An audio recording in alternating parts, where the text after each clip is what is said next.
What's up guys, JP back at you once again bringing you guys another review. Today we have a film coming to us courtesy of Severin Films, and it is The Other Hell from the year 1980. This is my first ever Severin Films review. It is also my first watch of a true nunsploitation film, so I'm really excited about those two things. This film was written and directed by Bruno Mattei, Italian sleaze maker of all types of films. It was also co-written by Claudio Fragazzi? Fragazzi? Anyway, he is most notably known as the man who directed Troll 2. If you haven't seen Troll 2, please do yourself a favor and don't watch Troll 2, but watch Best Worst Movie. So this film is a nunsploitation film. Nunsploitation is a subgenre of exploitation film which had its peak in Europe in the 1970s. These films typically involve Christian nuns living in convents during the Middle Ages.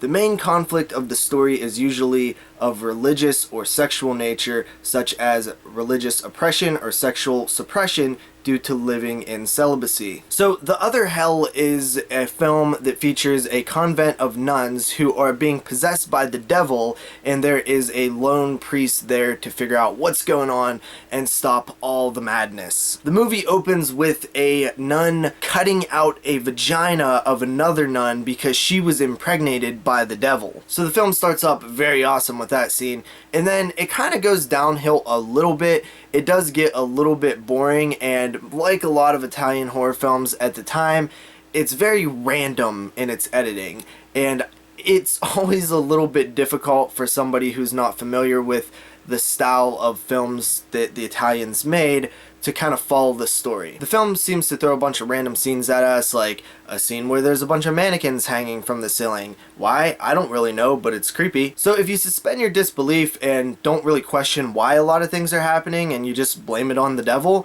then you can have fun with this movie.